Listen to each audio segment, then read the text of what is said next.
We're back on the Zero Hour. I, as always, am your host, Richard, Richard RJ Eskow. And as you know, the program is called the Zero Hour because we are at the Zero Hour for the climate, for global inequality, and for our rapidly eroding national and worldwide democratic systems. And in terms of the Zero Hour for the climate, my next guest is an excellent writer on climate issues. Olivia Rosane writes for Eco Watch, which if you don't read, you should. It's Eco Watch. And she's written a number of articles I wanted to talk about. So I'm delighted to welcome her to the Zero Hour. Olivia Rosane, thanks for coming on the program. Thank you very much for having me. It's a pleasure. And I'm not sure exactly which article to talk about first, but maybe we'll start with this one. The UN chief, the headline reads, UN chief declares ocean emergency on first day of global conference. If you don't mind, why don't you tell us about that one? Yeah.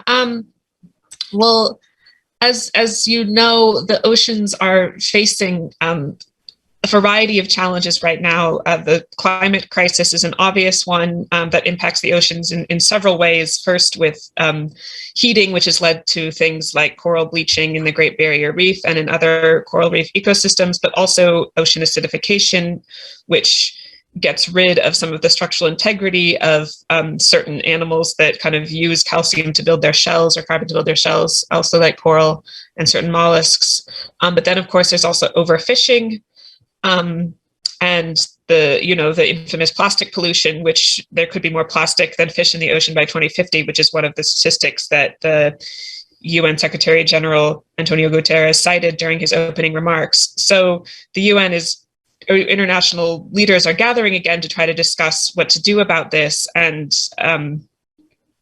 the UN chief didn't mince words when he was opening his remarks for this conference, because the world leaders have not been able to agree on an ocean treaty for about a decade now that would protect the high seas, which are not currently governed by international law. And this particular conference won't have any formal negotiations about this treaty. The next set of formal negotiations are supposed to be in August in New York, but it's sort of an overwhelming issue that the ocean is not governed by any one nation, and the nations have not been able to agree. And also, Guterres did not mince words about that. He referred to it as egoism that was keeping the nations from reaching an agreement about this treaty.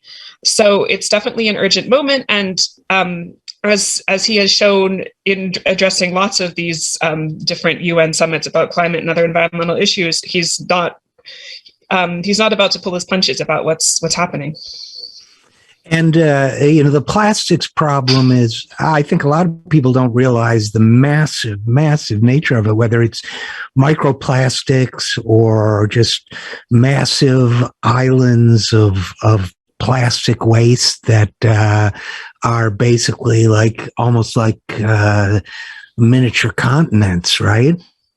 Well, I mean, with the garbage gyres, I don't think that they're actually like continents that you would see if you, you couldn't like land on them and walk on them. But all the plastic gets concentrated in ocean currents by the same, it's currents that would naturally form, and the plastics get sucked up into these currents and circulate in these gyres. So I think the biggest one is in the North Pacific between California and Hawaii. It's a major problem, and it's not really clear how to get the plastic out of the ocean once it's already in there. I wrote about a very interesting study recently that found that there's all of these little floating organisms that actually live in the same place where the plastic is concentrating. And of course, the researchers don't know if these organisms are there because of the plastic or if the currents are bringing them together at the same time.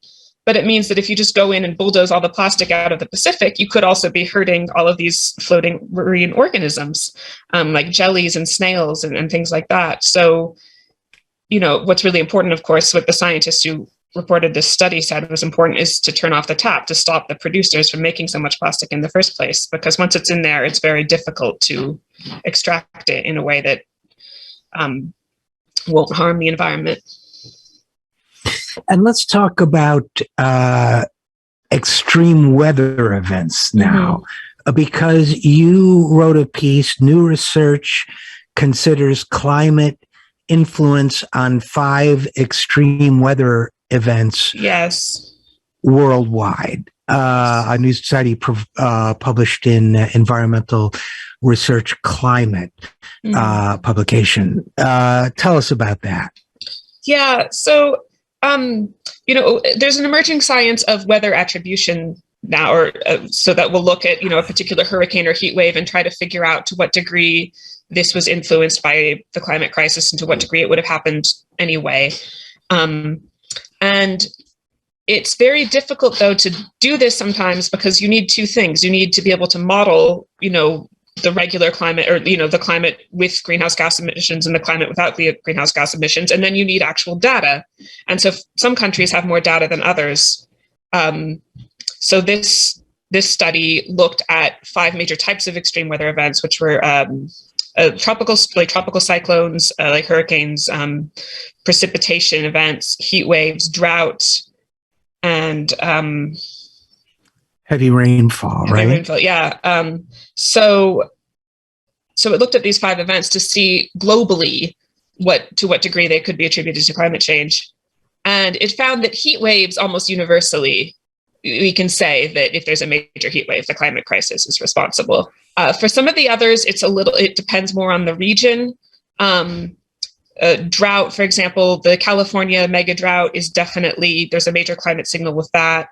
With some droughts in other parts of the world, it has more to do with local factors and poverty and social factors. And so in those cases, it's more important to figure out how to improve access to food on more of a social level. But overall, it's very clear that our weather is changing, and scientists agree about that, especially with heat waves. And we've seen many examples just this summer in Europe and in the US, and in India and Pakistan before, and Japan now as well.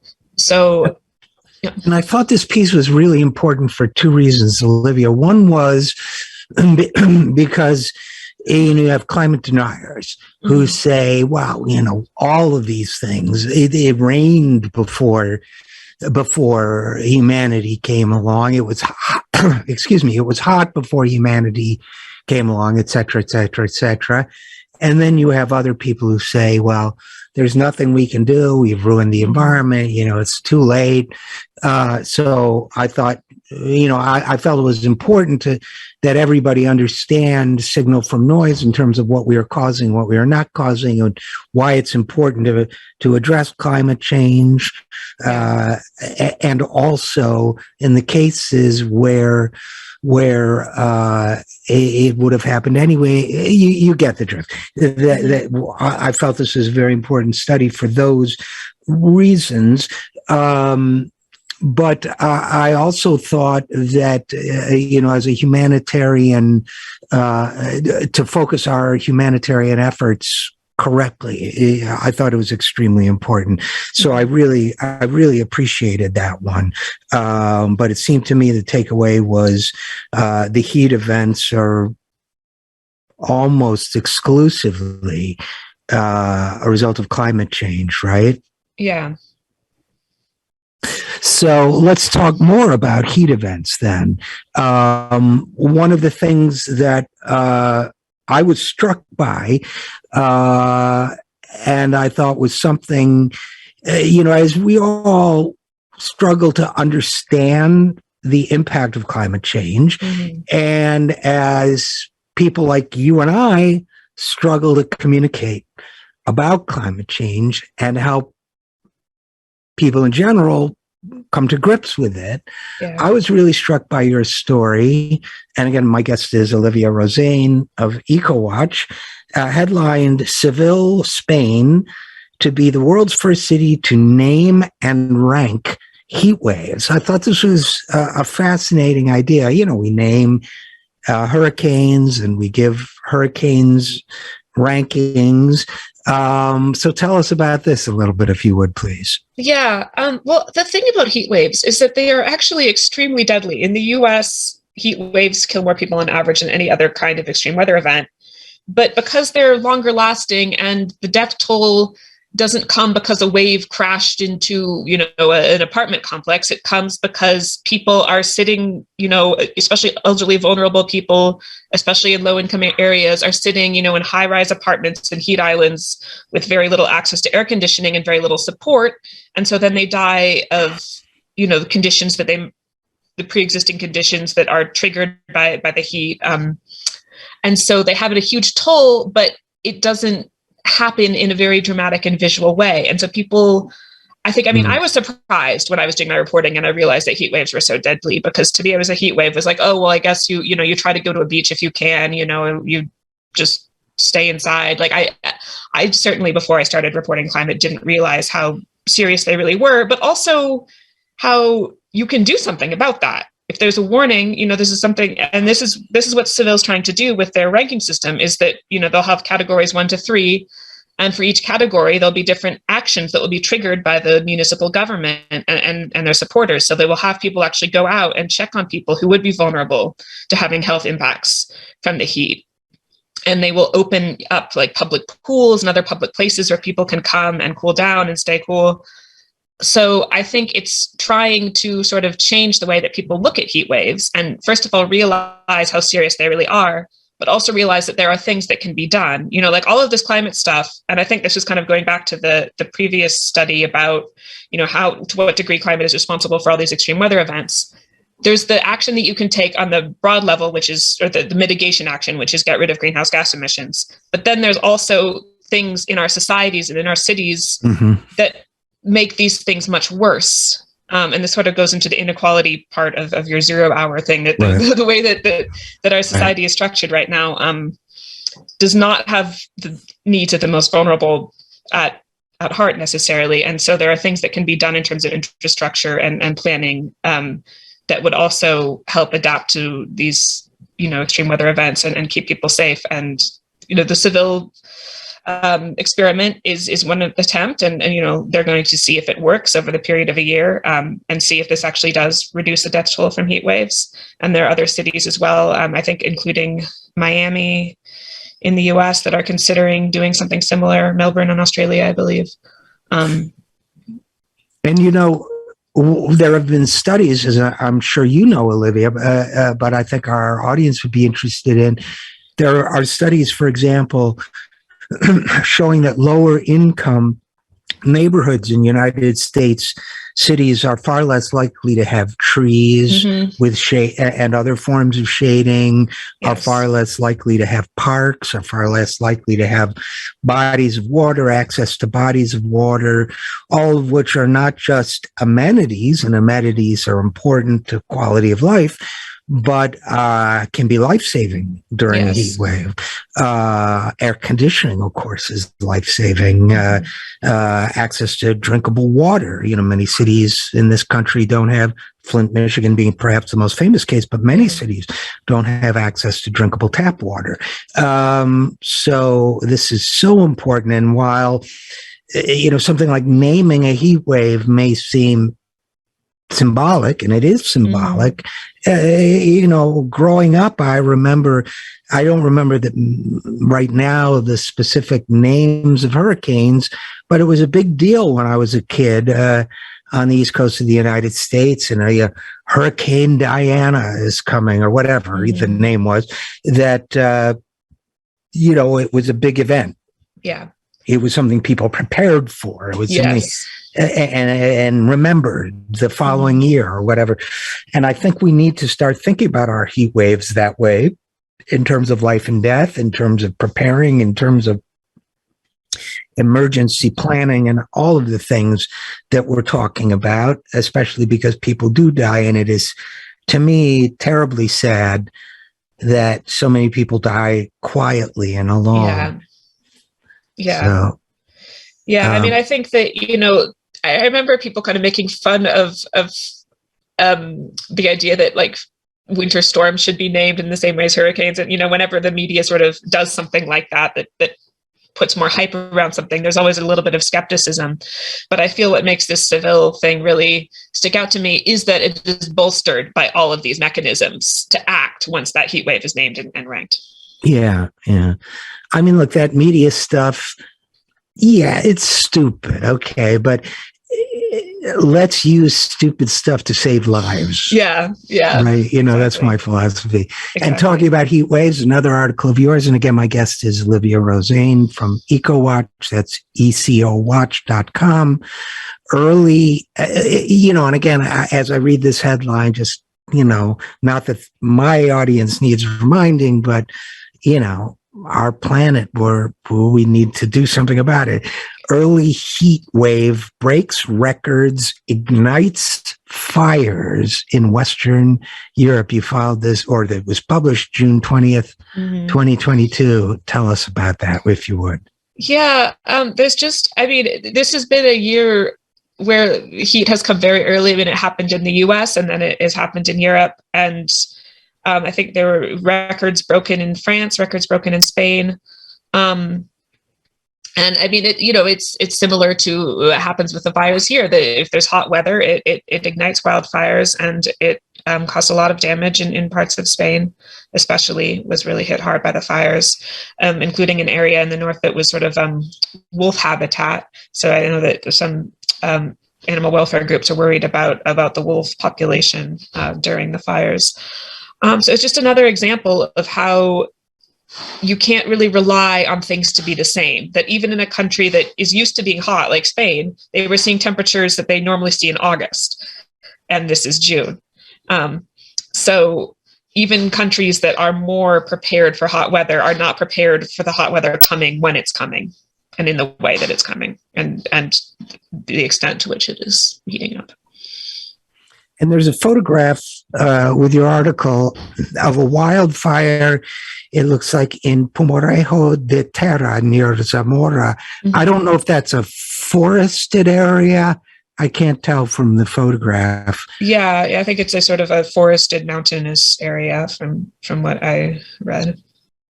So we have a lot of this going on. And before we get off the heat wave, the last article on this topic that I'll mention, at least 2,000 cattle die in Kansas due to early heat wave. So again, this is South and Central United States, had a devastating impact on cattle. High heat, high humidity, and low wind. Farmers just couldn't get their cattle to shade or adequately water them in the face of this weather. Is that it? Yeah, I think that, one of the main things with heat that makes it so dangerous, or at least particular heat waves, is not just the temperature itself, but also the humidity. And this is a problem for humans. It's where the heat index comes from. If the heat index, is based on how you actually feel outside. So if the humidity is high, then when you sweat, you don't cool down, essentially. Yeah. Because the moisture in the air kind of stops the moisture on your body from doing anything. And so, this isn't just impacting people, it's impacting cattle. And I think it's a similar thing where they weren't ready for this kind of condition, this trifecta of the heat, the humidity, and the lack of wind to strike. And the cattle are kept outdoors and they didn't have any protection. And so this is what happened. And this is what they call the wet bulb temperature. Is that right?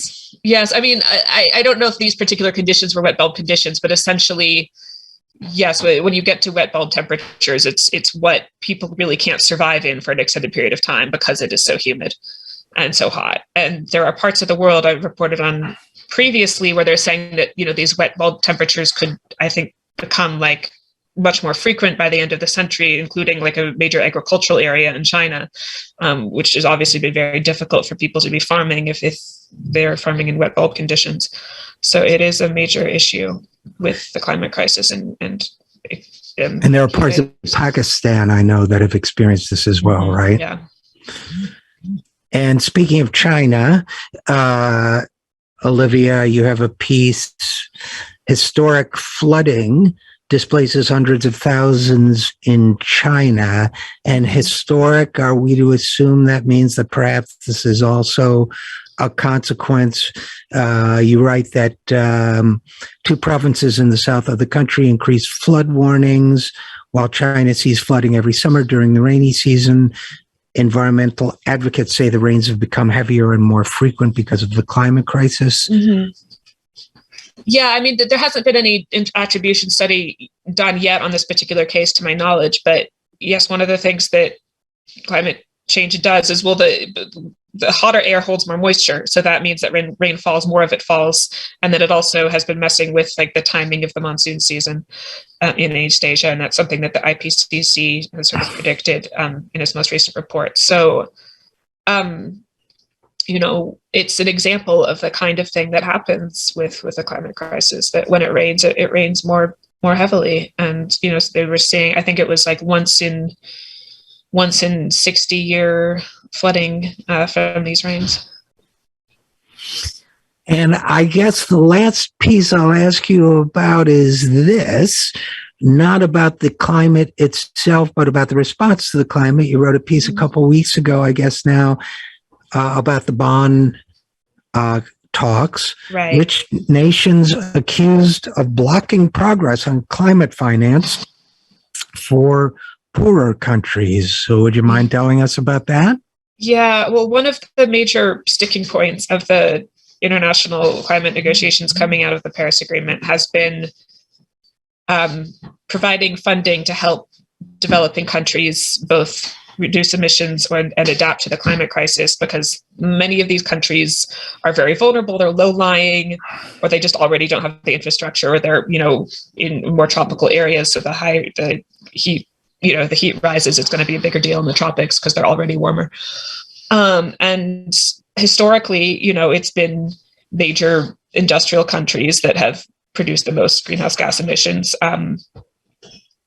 You know, the US is the leader historically, and then China is afterwards. And then, you know, many European countries are in the top 10, top 20. So there's a feeling from, you know, especially developing countries that the countries that really sort of jump-started industrialization and got rich off of it essentially should, you know, help them, you know, adapt and mitigate the climate crisis. But then, you know, the EU, especially in this case, but the US as well, are worried about what, you know, the precedent of this. If they admit to this and then, you know, start paying money, like how high could the bill get? So they're very nervous about actually committing to anything concrete with climate finance. And this has been a major sticking point across the negotiations. And yes, at Bonn, especially the sense seemed to be from the Bonn talks that it was especially the EU that was sort of blocking negotiations on it this time. But, more so than the United States? I mean, from what I heard from what I read in this particular case, I don't know to what degree, you know, I wasn't present at the negotiation, so this is just what I've been reading from you know, some of the groups involved. So I have a last question for you. You cover the climate. A lot of people I know who work full-time on the climate talk to me about their sense of optimism, and, you know, sometimes it's a struggle. For other people, it's not. Do you find yourself struggling with optimism, or is it not an issue for you? I mean, I think it could, you know, it's a difficult thing to sort of be reporting on a lot of, you know, sort of negative things. I think that, as with many issues, you can look at, you know, governments and corporate leaders and become very pessimistic because they've had many years in which they knew what the problem was and they haven't really acted, and they continue to drag their feet in different ways. But then I'm also reporting on scientists who are continually trying to get the word out, and, you know, young people, activists from around the world who are trying to make things happen. And so I see this energy, and I also see that in what I've reported, like the awareness of it and the sense of urgency has definitely increased since I began in 2018, just among the greater public, and also in the way that it's written about The essential like style guide for referring to climate change went from just calling it climate change to calling it the climate crisis or the climate emergency. So I definitely have noticed that awareness and action has increased. And that part does give me hope. Because ultimately world leaders will act if the people who they are ostensibly leading propel them to act. So I do feel hope in that sense, that more people are aware and more people are taking action. That's a great answer. Thank you so much.